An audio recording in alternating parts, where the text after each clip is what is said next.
The chamber was built to make visitors feel small. Ambassador Hana Lee understood this as she walked across the vast floor toward the semicircle of elevated seats, where the council members sat. Her footsteps echoed in the massive space. Above her, holographic displays showed star maps of territories that humanity could only dream of accessing. She had been preparing this presentation for 6 months. Earth's best scientists, engineers, and diplomats had worked together to compile evidence of human achievement. Surely this time would be different. Surely the council would see that humanity deserved equal treatment. Captain Minho Kang watched from the observation gallery. He had escorted Ambassador Lee's ship to the council station, as he had done many times before. Each visit felt the same. The alien representatives looked down at humans with barely concealed contempt. But Minho kept hoping. His sister always said that persistence would pay off eventually.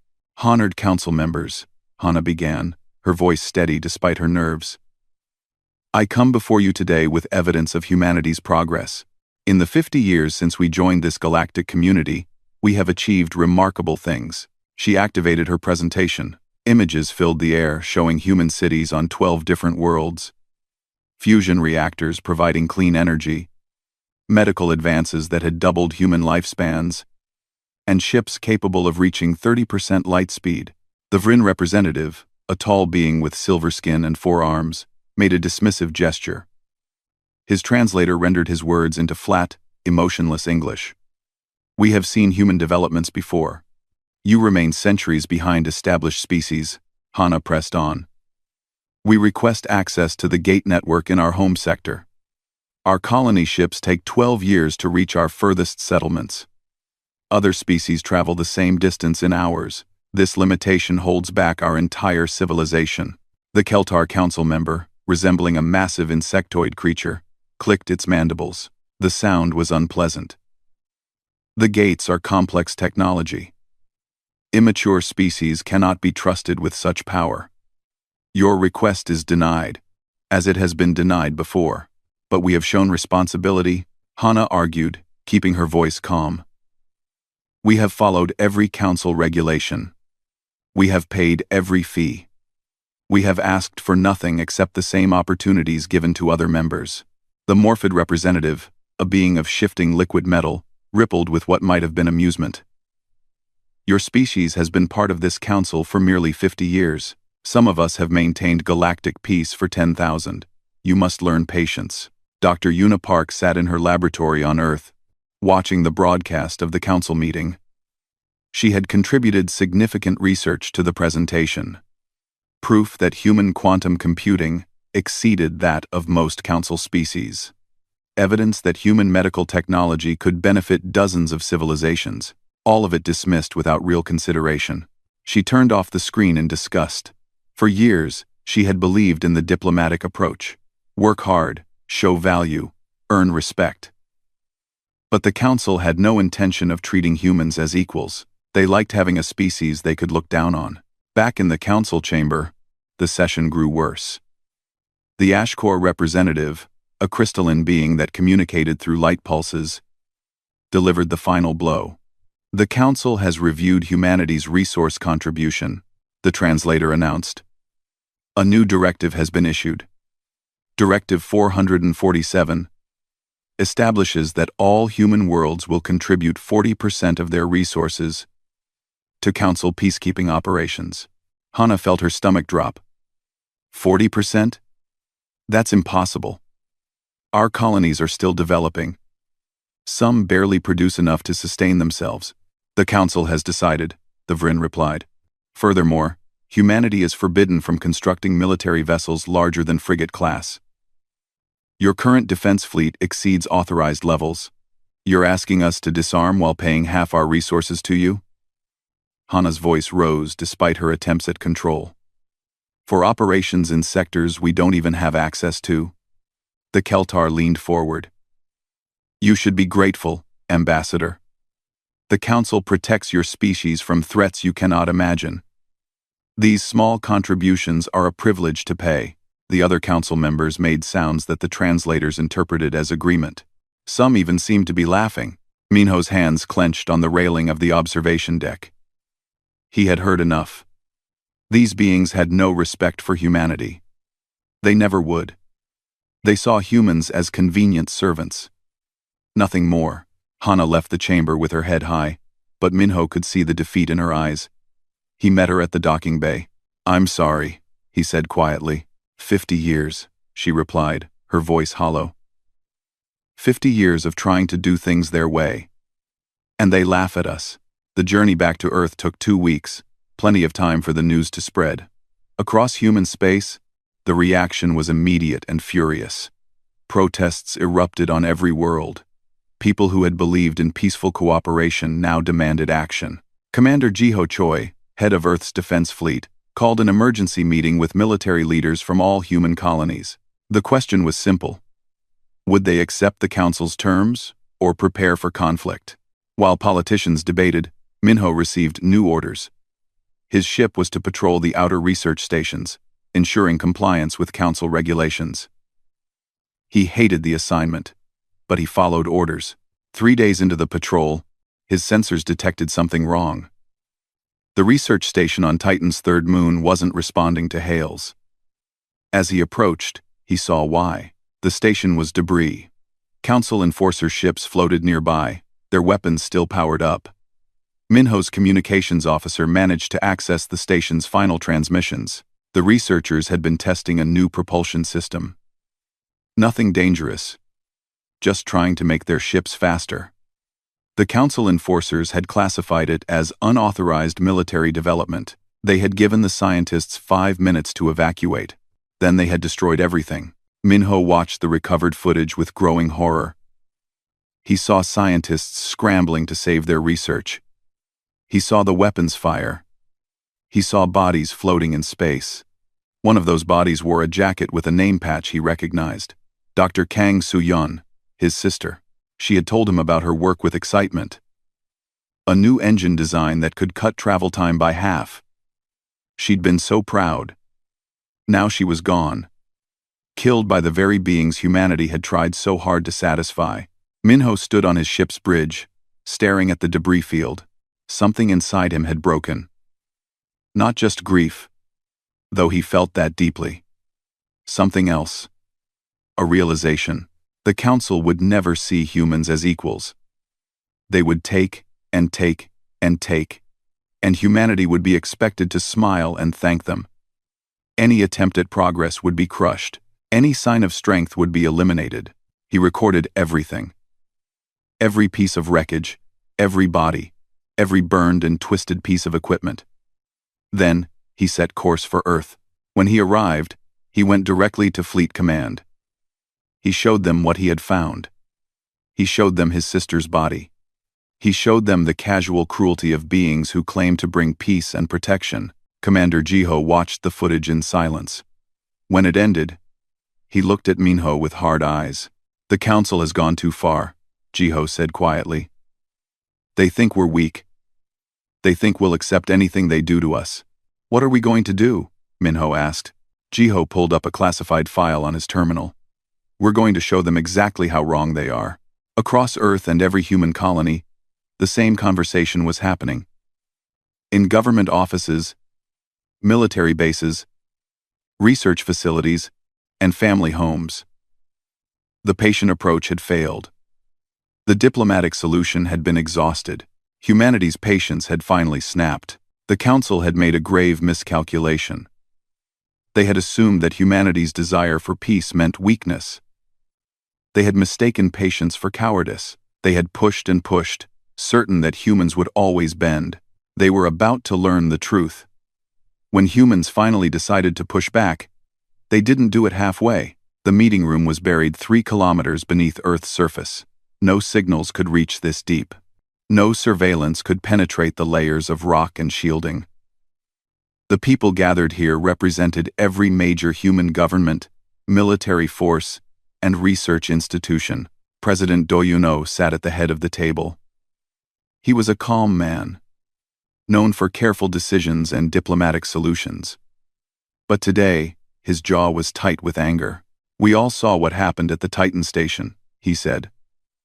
15 scientists murdered for trying to improve our ships. The Council called it Unauthorized military development. They killed our people and expect us to thank them for the lesson. Admiral Summon Huang pulled up holographic displays showing the Council's fleet positions throughout known space. They have 4,000 military vessels. We have 300. In a direct confrontation, we lose. Then we don't fight directly, said Commander Jiho. He nodded to Dr. Yuna Park, who stood up with a tablet in her hands. I need to share something with this council. Yuna said. Something that very few people know about. For the past 20 years, a small group of scientists has been working in secret. We've been reverse engineering alien technology. She activated her presentation. Images of strange devices and complex equations filled the air. The council thinks we're primitive. They believe their technology is far beyond our understanding. They're wrong. Yuna explained how her team had studied every piece of alien tech they could access. Trade goods, old ship parts, even debris from abandoned stations. We have advantages they don't know about. Our computer systems are more advanced than theirs. Our manufacturing is more precise. Our artificial intelligence is decades ahead of what council species use. Engineer Taeyang Xin took over the presentation. He was young, barely 30, but his designs had revolutionized human shipbuilding. I've been building something special. Ships that look like normal cargo haulers on the outside, but inside, they're warships. The hologram showed a typical human transport vessel. Then Taeyang touched a control, and the image transformed. Armor plating slid into place. Weapons emerged from hidden compartments. Engine output tripled. We can hide an entire battle fleet in plain sight, Taeyang explained. The council inspects our civilian ships regularly. They never look deep enough. They don't think we're smart enough to fool them. Admiral Salmon smiled grimly. I've been overseeing an industrial expansion program. Building hundreds of new cargo ships, mining vessels, and transport haulers. At least, that's what our reports say. How many actual warships do we have? President Doyun asked. In 3 months, we'll have 800 combat-ready vessels disguised as civilian craft, Salmon replied. The council has no idea. The room erupted in excited conversation. This changed everything. But Ambassador Hana Lee stood up, her voice cutting through the noise. Before we celebrate, we need to address the real question. Are we really doing this? Are we going to war with the Galactic Council? Silence fell. Everyone knew this was the critical moment. Once they committed to this path, there was no going back. They murdered my sister, Captain Minho said quietly. They murdered 15 scientists whose only crime was trying to make our lives better. They want to take half our resources and leave us defenseless. When does it stop? It doesn't stop, Yuna answered. I've studied the Council's history. Every species that joins gets the same treatment. Years of exploitation, impossible demands, and if anyone objects, they're crushed. The only reason the Council hasn't destroyed us completely is that we're useful. We provide resources they want. Agent Nari Kim spoke from her position in the corner. She had been working undercover in Council space for 5 years, gathering intelligence. I have information you need to hear. The Council is planning to enforce Directive 447 with military force. They're assembling a fleet right now to occupy the Sol system. The room erupted again. Occupation. The Council was actually planning to invade Earth. When? President Doyun demanded. 3 months, Nari replied. They're moving slowly because they don't think we're a threat. They expect us to surrender the moment their ships arrive. Then we have 3 months to prepare, said Jiho. 3 months to turn our hidden fleet into a fighting force. President Doyun looked around the room at the faces of humanity's leaders. I need to know. How many of you support military resistance? Every hand went up. Not a single person voted for surrender. Then we prepare for war, Doyun said. But first, we test our capabilities. We need to know if our new weapons actually work. Captain Minho volunteered immediately. Give me 5 ships and a crew. We'll find out what we can do. 2 weeks later, Minho commanded a small flotilla of cargo vessels along a council patrol route. His crew was nervous but determined. Half of them had lost family or friends to Council enforcement actions. Contact, his sensor officer reported. Council Patrol Squadron. 7 ships. Standard enforcement class. The Council ships approached with casual arrogance. Their commander sent a standard hail demanding inspection of the human vessels. Prepare to be boarded, the alien voice announced. All crew will assemble in the main cargo bay for questioning. Minho looked at his tactical officer, a young woman named Isul. She nodded. Everything was ready. Negative. Council vessel, Minho responded. We're done following your orders. There was a moment of shocked silence. Then the Council commander's voice turned harsh. You are in violation of Council regulations. Power down your engines immediately, or we will fire. No, Minho said simply. Then he gave the order his crew had been waiting for. Weapons free. Show them what we've built. The 5 cargo ships transformed in seconds. Hidden panels opened, revealing weapons that pulsed with blue energy. These weren't normal human weapons. These were based on technology that Yuna's team had developed by combining human innovation with alien principles. The Council ships fired first, but their weapons hit nothing. Human ships were already moving, faster than the aliens expected. The return fire was devastating. Taeyong's weapons used gravity manipulation combined with antimatter charges. Each shot created a small singularity that pulled enemy ships off course, then detonated with enough force to tear through any armor. The battle lasted 4 minutes. When it was over, 7 Council ships were spreading debris across the patrol route. Minho's flotilla had taken minor damage to 1 vessel. No casualties. Record everything, Minho ordered. Every sensor reading, every weapon's impact, every tactical maneuver. Command needs to see this. The recording reached Earth 3 days later. President Do-yoon watched it with the full council of human leaders. When it ended, nobody spoke for a long moment. We can win, Admiral Soman finally said. We can actually win. Not just win, Yuna added, pulling up analysis of the battle. We can dominate. Their technology is old, standardized. Ours is new and adaptive. Our AI predicted their movements before they made them. Our weapons hit from ranges they can't match. Engineer Taeyong was already working on improvements. I can make the next generation even better. Faster transformation, more firepower, better shields. Agent Nari sent new intelligence from her position deep in Council space. They still don't know what happened to that patrol. They think it was some kind of accident. They have no idea humans were responsible. How long until the occupation fleet arrives? President Do-yoon asked. 2 months and 3 weeks, Nari replied. Then we have that long to prepare our surprise, Do-yoon said. He looked around the room at Earth's finest minds and warriors. The Council thinks we're weak. They think we'll surrender without a fight. They're about to learn the most important lesson in human history. What lesson is that? Ambassador Hana asked. President Do-yoon's expression was hard as steel. Never mistake patience for weakness. Humanity has been patient for 50 years. We tried diplomacy. We tried cooperation. We tried being good galactic citizens. The Council responded with contempt and murder. He stood up, and everyone in the room stood with him.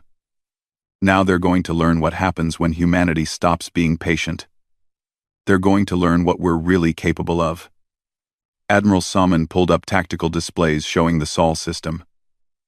We'll let them come. Let them think they're in control. Let them position their fleet exactly where we want them. And then? Jiho asked, though he already knew the answer.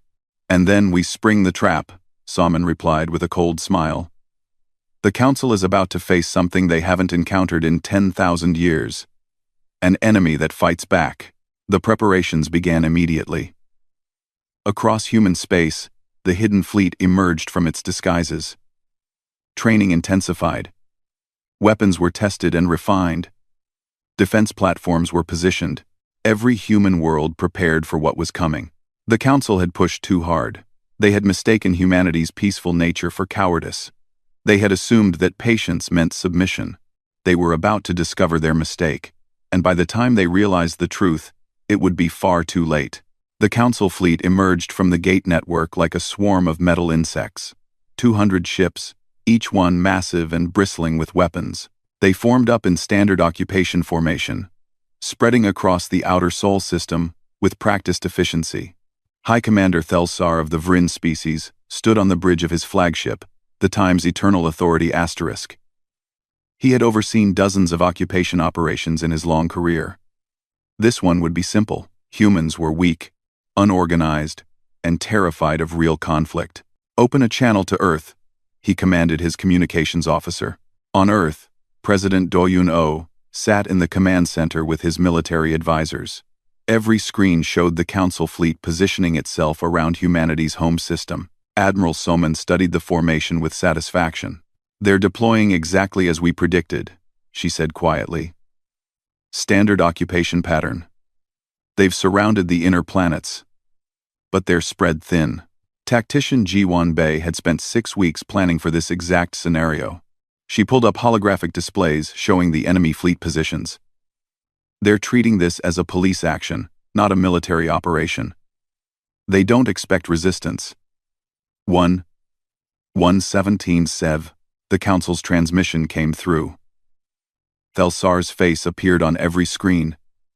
His forearms spread in a gesture meant to show authority. "People of Earth," he began, his translator rendering his words in perfect English.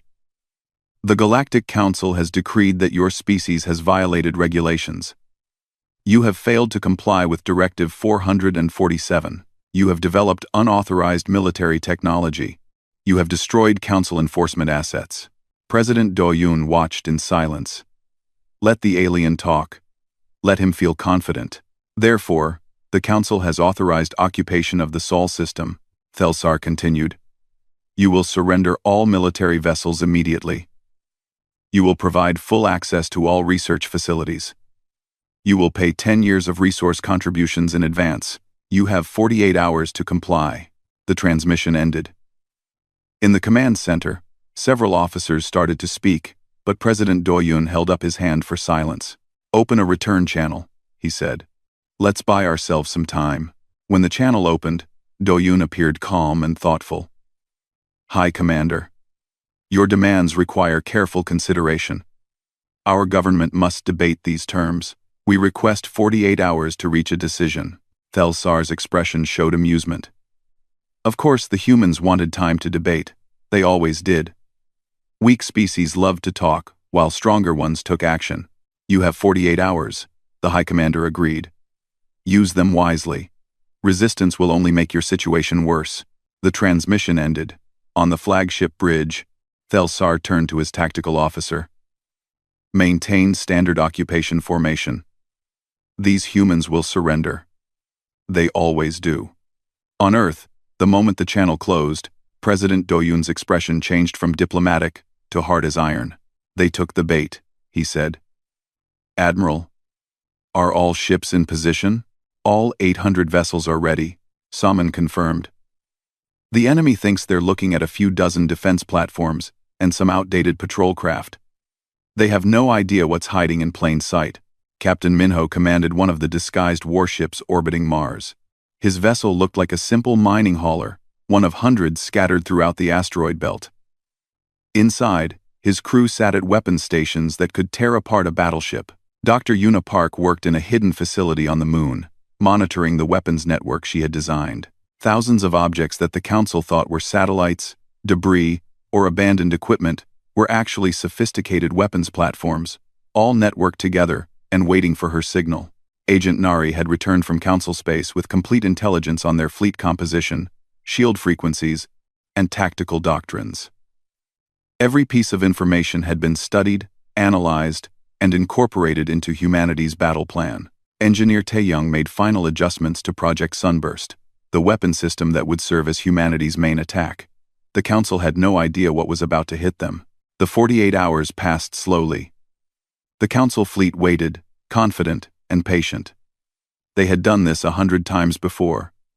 Lesser species always surrendered. Across human space, preparations reached their final stage.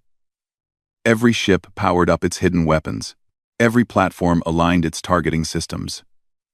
Every soldier, every pilot, every crew member prepared for the moment they had been training for. Ambassador Hana Lee broadcast a message on all frequencies, ensuring every human world and every council vessel would receive it. For 50 years, we sought peace. Her voice rang out across space. We asked for equality. We offered friendship. We showed respect. We followed every rule. We paid every fee. We accepted every insult. On the council flagship, Thelsar listened with growing irritation. What was this speech supposed to accomplish? You responded with contempt, Hana continued. You exploited us. You restricted us. You murdered our people when they tried to improve their lives. You came to our home with weapons and demands, thinking we would bow down like every other species you've bullied into submission. The High Commander's expression shifted to alarm. This didn't sound like a surrender speech. You forgot something important, Hana said, her voice cold as ice. Humanity survived when our own planet tried to kill us. We conquered diseases that should have destroyed us. We turned a hostile world into a garden. We reached for the stars when everyone said it was impossible. We don't give up. We don't bow. We don't break. Thelsar barked orders to his tactical officer. Power up all weapons. Prepare for. Now you'll learn, Hana said. What happens when you push humanity too far? Captain Minho received the signal. He looked at his crew and smiled. Drop the disguise. Show them who we really are. Across the Sol system, 800 cargo ships, mining haulers, and transport vessels transformed simultaneously. Armor plates slid into place. Weapons emerged from hidden compartments. Engines blazed to full power. The council ships suddenly found themselves surrounded not by civilian craft but by a full battle fleet. What? Thelsar started to say. But Dr. Yuna didn't give him time to finish. She activated Project Sunburst. Every hidden platform, every disguised weapon, every piece of carefully positioned hardware fired at once. The weapons weren't traditional lasers or missiles. They were gravity well generators combined with antimatter charges, the result of combining human innovation with alien physics in ways the Council had never imagined. Invisible fields of twisted gravity erupted throughout the Council fleet. Ships were pulled violently off course, dragged toward each other by artificial singularities. Their shields flickered and failed against forces they weren't designed to resist. Then the antimatter payloads detonated. Captain Hyun Nam commanded humanity's first true warship, the Time's Reckoning Asterisk. It had been built in secret, a vessel that combined every advancement human engineers had achieved. He watched as the Council fleet was torn apart. All weapons, fire at will, he ordered calmly. The human fleet opened up with everything they had. Energy weapons that struck from ranges the Council couldn't match. Missiles that maneuvered with impossible precision, guided by AI that could predict enemy movements before they happened. Kinetic rounds that hit with the force of small nuclear weapons. The Council fleet tried to return fire, but their targeting systems couldn't lock onto the human ships. Humanity's vessels were too fast, too agile, too unpredictable. Thelsar watched in horror as his fleet died around him. Ships that had served for centuries were reduced to scrap in seconds. His most experienced commanders sent desperate messages asking for orders, for help, for any explanation of what was happening. He had no answers. This wasn't supposed to be possible. Humans were weak. Humans were primitive. Humans were supposed to surrender. Retreat, he finally shouted. All ships, retreat to the gate. But tactician Jiwon had planned for this. The gate network in the Sol system had been mined with devices that Dr. Yuna's team had built. The moment the Council ships tried to activate the gates, the mines detonated, destroying the network and trapping the fleet. There was no escape. Admiral Salmon coordinated the attack from Earth, watching tactical displays that showed the battle unfolding in real time. The AI systems were working perfectly, predicting enemy movements and adjusting humanity's response faster than any organic mind could manage. 8 minutes, she said to President Do-yoon. 8 minutes and we've destroyed 90% of their fleet. Captain Minho's ship cornered a group of Council frigates trying to hide in Jupiter's atmosphere. His weapons officer looked at him for confirmation. Minho nodded. The frigates became expanding clouds of debris. Dr. Yuna monitored power levels across the weapons network. Everything was performing beyond expectations. The years of secret research, the careful planning, the hidden developments, all of it was paying off. Engineer Taeyang watched readouts showing how his weapons were performing. Already he was thinking of improvements, ways to make the next generation even more effective. 3 council ships managed to break through the human lines, heading for deep space. Captain Hyun and the Time's reckoning times pursued them, the warship's advanced engines closing the distance rapidly. "Destroy one," President Do-yoon ordered, "over secure channels. Let 2 escape." Hyun understood. The council needed to know what had happened here. They needed survivors to carry the message back. The Time's reckoning asterisks main weapons fired once. A council destroyer disappeared in a flash of light. The remaining 2 ships fled at maximum speed, their crews broadcasting everything they had witnessed back to council space. In the Sol system, the battle was over. 200 council ships had entered, 3 escaped. The rest were debris fields orbiting Earth's sun. Human casualties, 15 injured, none killed. 3 ships had taken damage, all repairable. Thelsar's flagship drifted dead in space, its power systems destroyed. Human Marines boarded the vessel and found the High Commander unconscious at his station, his forearms still gripping the command console. President Do-yoon broadcast a message to every council world, using channels that Agent Nari had infiltrated. "The occupation of Earth has failed," he said simply. "The council sent 200 ships to make humanity surrender. We destroyed them. This is not a threat. This is not a boast. This is a simple fact." He paused, letting that sink in across the galaxy. "The council can choose to continue this conflict. If they do, we will defend ourselves. And we will win." The message ended. In the command center on Earth, humanity's leaders stood in silence, processing what they had just accomplished. "They'll send everything they have," Ambassador Hana said quietly. "The council won't accept this defeat." "I know," President Do-yoon replied. "But now they know we can fight. They know we won't surrender. And they know that if they want a war, they'll get one." Admiral Salmon was already planning the next phase. "We need to hit them before they can organize. Keep them off balance." Quote, "The war had just begun, and humanity intended to win it." The news of the Sol System massacre spread across the galaxy in hours. Species that had served the Council for thousands of years watched the recordings in shock. The mighty Council fleet, destroyed in 8 minutes by a species they had all dismissed as primitive. In the Council's grand chamber, chaos erupted. The 4 ancient species that controlled galactic politics screamed at each other in a dozen languages. The Vryn demanded immediate retaliation. The Keltar called for total war. The Morphids suggested caution. The Ashkor simply calculated casualties. They agreed on one thing: humanity had to be destroyed completely. Not just defeated, not just occupied, eliminated. The Council assembled the largest military fleet in recorded galactic history. 3,000 warships, pulled from every sector, every defense force, every reserve. They stripped their own worlds of protection to build this armada. On Earth, intelligence reports showed the fleet forming up in a staging area 300 light-years away. Agent Nari's contacts provided detailed information about the Council's plans. "They're not making the same mistake twice," she told the War Council. "This fleet is commanded by their best tacticians. They're expecting resistance. They're prepared for our weapons." Admiral Salmon studied the tactical projections. Humanity had 400 military vessels. The numbers weren't even close. "We can't win a direct engagement," she said flatly. "If we meet them in open battle, they'll overwhelm us through sheer numbers." Engineer Taeyang had been working non-stop since the battle.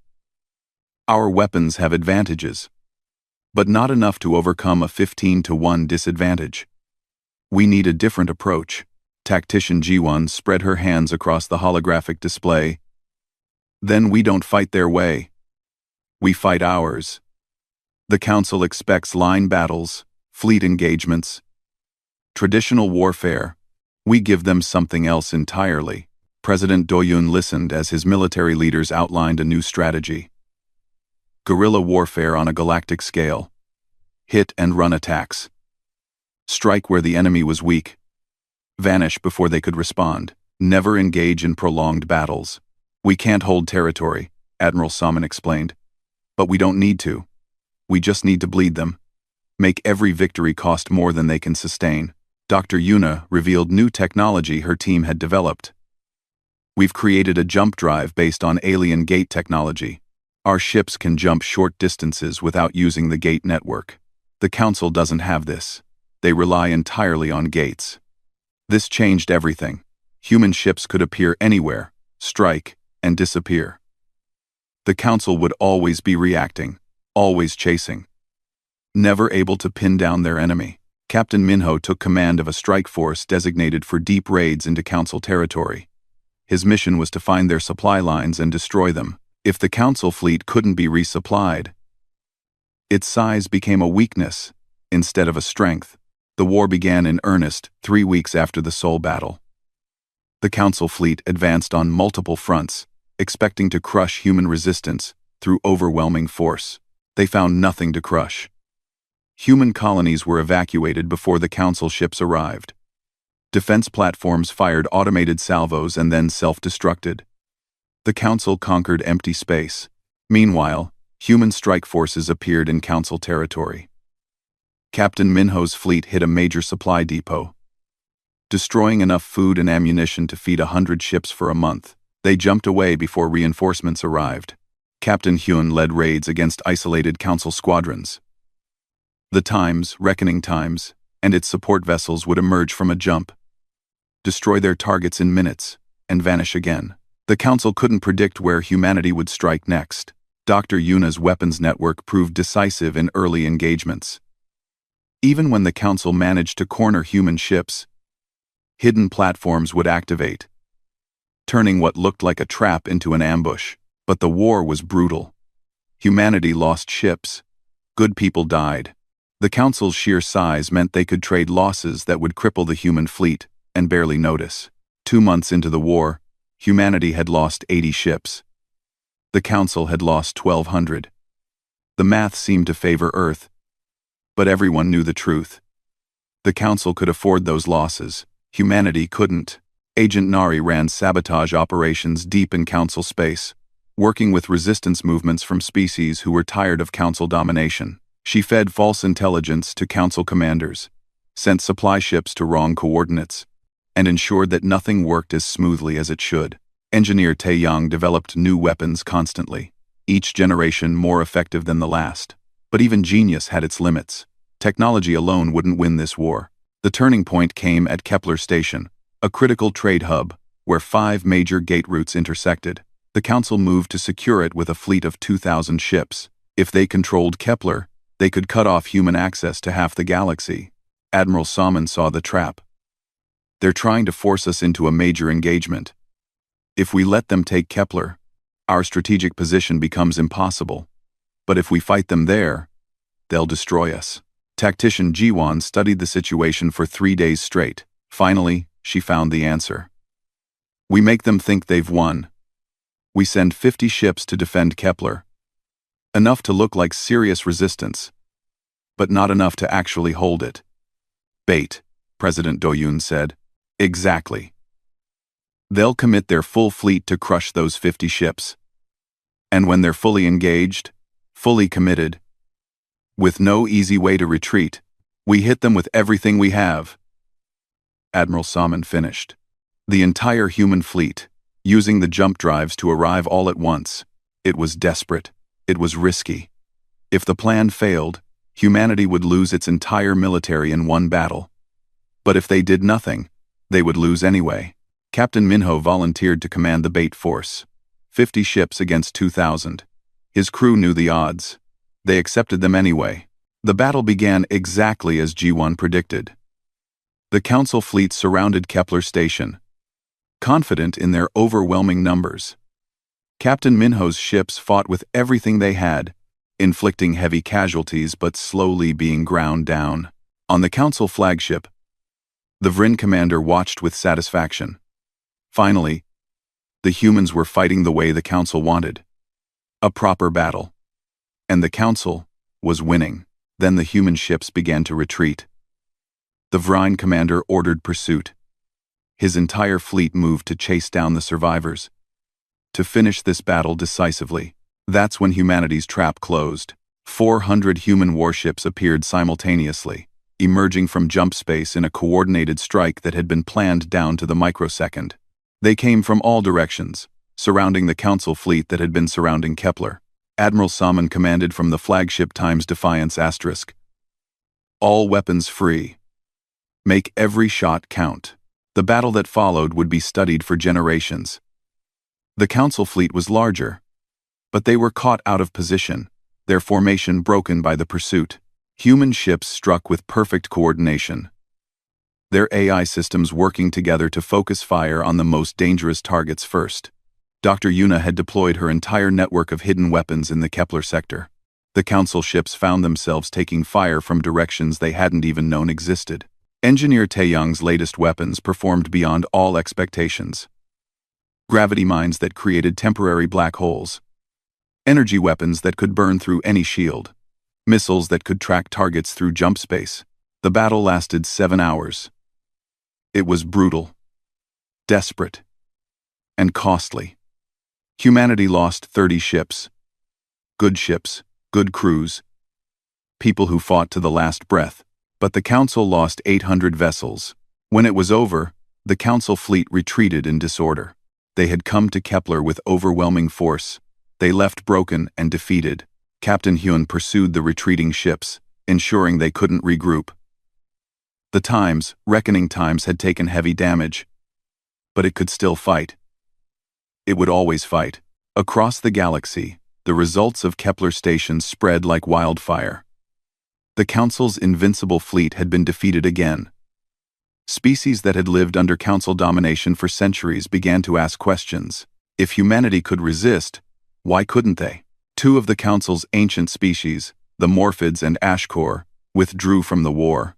Their homeworlds had suffered human raids. Their fleets were depleted.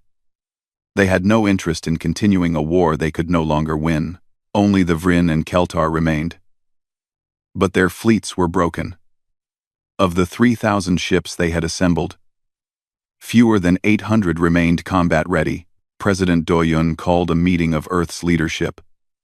We're winning. But we can't sustain this much longer. Every battle costs us ships we can't replace. We need to end this war before we run out of resources. Ambassador Hana had been waiting for this moment.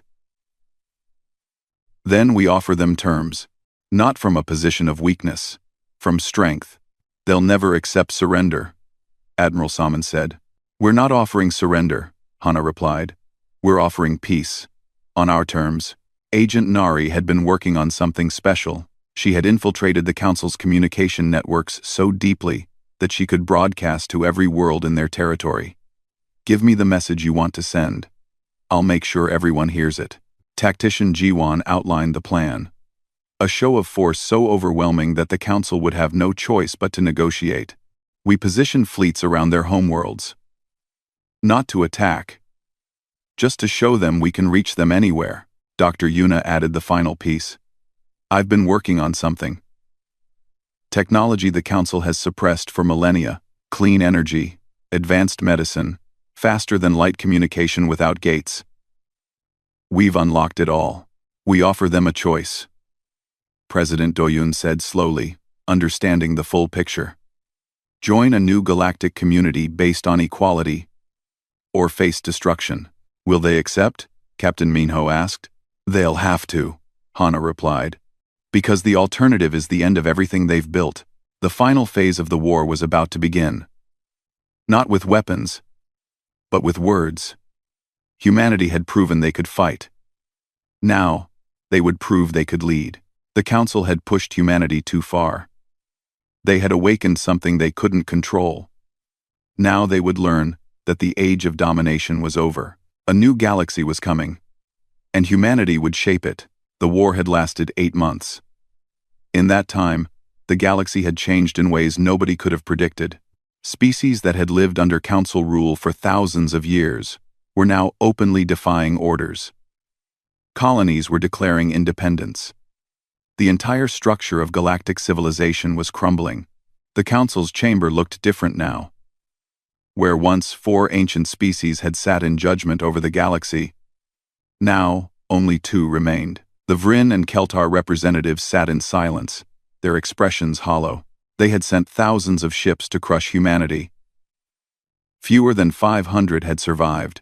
A message arrived requesting negotiations. From Earth, the Vryn representative wanted to refuse, to continue fighting until humanity was destroyed. But his military advisors had shown him the truth. The Council couldn't win. Every battle cost them more than they could replace. Meanwhile, human ships struck wherever they wanted, whenever they wanted. 3 days later, Ambassador Hana Lee walked into the Council chamber. But she didn't walk alone.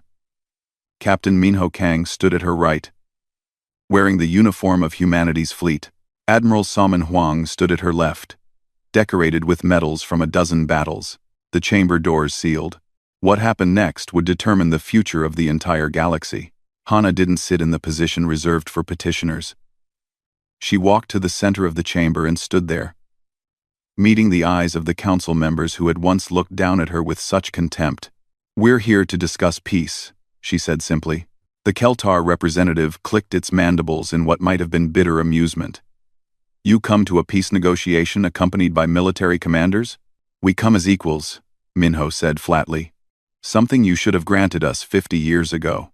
The Vryn representative leaned forward, his forearms gripping the armrests of his seat. "You have fought well. Better than we expected. But you cannot win this war. We still have resources, colonies, allies. You have 1 world. 12 worlds, Admiral Salmon corrected. And we don't need to win. We just need to make sure you lose." Hana pulled up a holographic display. It showed the current state of galactic affairs. Council territory was marked in red, human-controlled space in blue, and spreading across the map were patches of green representing neutral or rebellious territories. "Your empire is dying," Hana said without emotion. "You've lost control of 30% of your territory. Half your remaining species are considering independence. Your fleet is broken. Your economy is collapsing under the strain of this war. And you think humanity is better?" the Vryn demanded. "You've been part of galactic civilization for barely half a century. You know nothing of governance, of maintaining peace across thousands of worlds." "You're right," Hana admitted. "We don't know everything. But we know what doesn't work. Domination. Exploitation. Treating other species as servants." She changed the display to show humanity's terms. The council members read in silence. "These demands are outrageous," the Keltar finally said. "They're not demands," Minho corrected. "They're the conditions for peace." President Doyun O's image appeared in the chamber, broadcast from Earth. "Let me be clear. These are our terms. Not open for negotiation. Not subject to compromise. You either accept them, or the war continues." The terms were simple but absolute. Directive 447 would be voided. All taxes paid by humanity would be returned, with interest calculated over 50 years. Every human world would receive full sovereignty and equal council membership with voting rights. But it went further. Humanity demanded access to all gate networks and trade routes. The council would pay reparations for the Titan Station massacre and every other enforcement action against human civilians. The council's military would be reduced by 60%. Humanity would enforce this reduction. And perhaps most shocking, any species that wished to leave the council could do so freely. No punishment. No retaliation. "This is the end of the council as we know it," the Vryn said, his voice hollow. "Yes," Hana agreed. "The council based on domination ends today. What replaces it is up to you." "Anna." "And if we refuse?" the Keltar asked. Captain Hyun Nam appeared on another screen. Behind him, the Bridge of the Times, Reckoning Times, showed tactical displays. "Then we continue what we started at Kepler." More screens activated. Human ships appeared around Vryn Prime, the Vryn homeworld. Around Keltar Secundus, the Keltar capital world. Around every major council population center. We have positioned fleets within striking distance of your most important worlds, Admiral Salmon explained calmly. We're not here to threaten you. We're here to make a point. Geography no longer protects you. We can reach you anywhere. Dr. Unipark appeared on a screen from her laboratory on Earth. I want to show you something. Want to show you something. She activated a demonstration. Technology that the Council had kept suppressed for thousands of years began to play across the displays. Clean fusion reactors that could power cities without pollution. Medical devices that could cure diseases the Council claimed were incurable. Communication systems that didn't require expensive gate networks. This technology exists, Una said. The Council has known about it for millennia.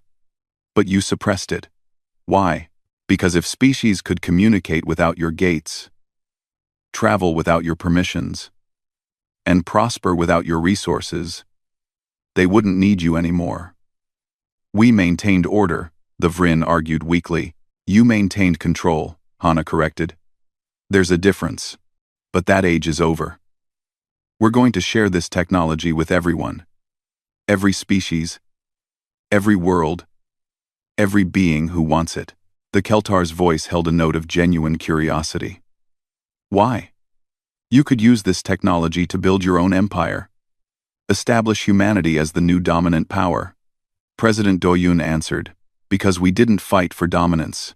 We fought for the right to stand as equals. If we just replaced your empire with ours, we'd be no better than you. Agent Nari Kim appeared on a screen from her position in council space. I've been embedded in your territory for months. I've spoken with hundreds of species. They don't want a new master. They want freedom. Engineer Taeyang showed designs for joint development projects. Human technology combined with alien innovation. We can build a better galaxy together. But only if we actually work together. As equals, the council members sat in silence, processing everything they had heard. Finally, the Ashcore representative appeared on a screen. The crystalline being had withdrawn from the war, but still held significant influence. I have watched this conflict with great interest, the Ashcore's translated voice said. The council believed humanity was weak because they sought peace. We made the same error our species made 10,000 years ago. We confused patience with cowardice. The Ashcore turned to address the Vryn and Keltar directly. Accept these terms. The alternative is the destruction of everything we built. This is surrender, the Vryn protested. No, the Ashcore replied. This is evolution. The galaxy is changing. We can change with it. Or we can die clinging to the past. Ambassador Hana gave them time to think. She understood what she was asking. These species had ruled the galaxy for thousands of years. Giving up that power wasn't easy. Finally, the Keltar spoke. If we accept, what happens to the council? It becomes what it should have been from the start, Hana said. A forum for cooperation between equals. Not a tool for domination. And our homeworlds? The Vryn asked quietly. We'll be safe, Admiral Salmon promised. We have no interest in conquest. The fleets around your worlds will withdraw the moment we have agreement. Tactician Jiwan Bei appeared on screen. I'm designing a new galactic defense structure. Joint forces from multiple species. No single power in control. True collective security. The Morphid representative, who had also withdrawn from the war, sent a message of support. Our species accepts humanity's terms. We will join this new galactic community. One by one, other species added their voices. Some had fought against humanity and lost. Others had been oppressed by the council and saw a chance for freedom. All of them agreed. The old ways had to end. The Vryn and Keltar looked at each other. They were the last holdouts, the last defenders of a dying empire. We accept, the Vryn finally said. But know this. We accept because we have no choice. That's honest, Minho said. We can work with honest. The formal peace treaty took 3 days to finalize. Diplomats from 100 species worked together to create a document that would reshape galactic civilization. When it was done, the signing took place in the same council chamber where humanity had been humiliated so many times before. But now, every species sat at the same level. No elevated seats, no hierarchy. Ambassador Hana signed for humanity. The Vryn, Keltar, Morphid, and Ashkor signed for their peoples. Dozens of other species added their names. The old Galactic Council died that day. In its place, the Galactic Assembly was born. 5 years later, the galaxy was almost unrecognizable. The gates that had once been controlled by the Council were now maintained by a coalition of species. Dr. Yuna's technology had spread everywhere, lifting living standards across thousands of worlds. Ambassador Hana served as the first elected chair of the Galactic Assembly. She had won the position by unanimous vote. Even from the Vryn and Keltar, Captain Minho commanded the peacekeeping fleet, a joint force that protected trade routes and responded to emergencies. His crew included humans, Vryn, Keltar, and dozens of other species, all working together. Admiral Salmon had retired to help build new shipyards, where multiple species collaborated on vessel designs that combined the best of everyone's technology. Engineer Taeyang ran a research station that welcomed scientists from across the galaxy. The station that had been destroyed on Titan's moon had been rebuilt, now as a memorial and a symbol of cooperation. Agent Nari led the Intelligence Cooperation Initiative, ensuring that threats were shared and addressed by the entire galactic community, not hidden and exploited. Dr. Yuna Park won the Galactic Science Prize for her work on fusion technology. She donated the prize money to fund scholarships for young scientists from developing worlds. President Do Yoon served his final term and then stepped down, content that he had guided humanity through its darkest hour and into a bright new future. The galaxy had learned hard lessons. The council species learned that domination was unsustainable. Other species learned that patience didn't mean submission. Everyone learned that cooperation was stronger than control. A delegation of young students from various species visited the memorial on Titan's moon. Among them was a young Vryn, barely old enough to remember the war. Why didn't humanity just take over after they won? The young Vryn asked Captain Minho, who was visiting the memorial to honor his sister. Minho looked at the names carved into the memorial wall. His sister's name. The names of 14 other scientists who had died simply for trying to make the galaxy better. Because we didn't fight for power, he said gently. We fought for the right to stand as equals.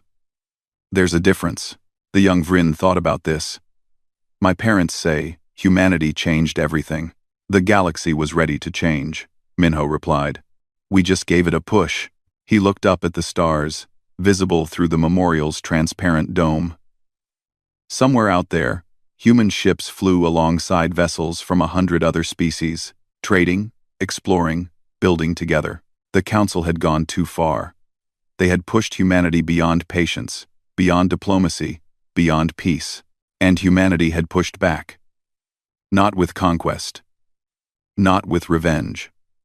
But with the simple demand for equality and the stubborn refusal to accept anything less. In the end, that had changed everything. The old empire of domination had fallen. In its place, a community of equals had risen. It wasn't perfect.